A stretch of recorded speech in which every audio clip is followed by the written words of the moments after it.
સંકલ્પ ફાઉન્ડેશન ભરૂચ દ્વારા નર્મદા કોલેજ ખાતે અંગદાનને લઈ જનજાગૃતિ કાર્યક્રમ।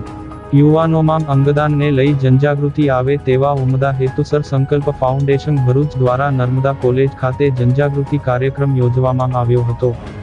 આજનો યુવાન આવતીકાલનું ભવિષ્ય છે અને યુવાનોમાં સમાજ સેવાની ભાવના પ્રગટે અને યુવાનો સમાજને સકારાત્મક દિશામાં દિશા નિર્દેશ કરી સમાજને સ્પર્શતા ક્ષેત્રોમાં જનજાગૃતિ અભિયાનને વેગવંતુ બનાવી શકે સાથે અંગદાનને લઈ યુવાનોમાં જાગૃતિ આવે તેવા ઉમદા આશયસર જનજાગૃતિ કાર્યક્રમનું આયોજન કરવામાં આવ્યું હતું।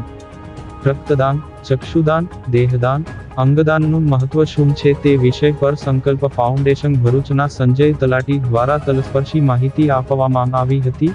આ પ્રસંગે ડોક્ટર તૃપ્તિબેન અલમૌલા, પ્રાધ્યાપક રાકેશભાઈ પંચાલ, રાખીબેન ઠક્કર, સંકલ્પ ફાઉન્ડેશનના પ્રમુખ અશોક જાદવ, ધર્મેશ મોદી, યુવા કાર્યકર કથન તલાટી સહિત કોલેજના વિદ્યાર્થીઓ મોટી સંખ્યામાં હાજર રહ્યા હતા।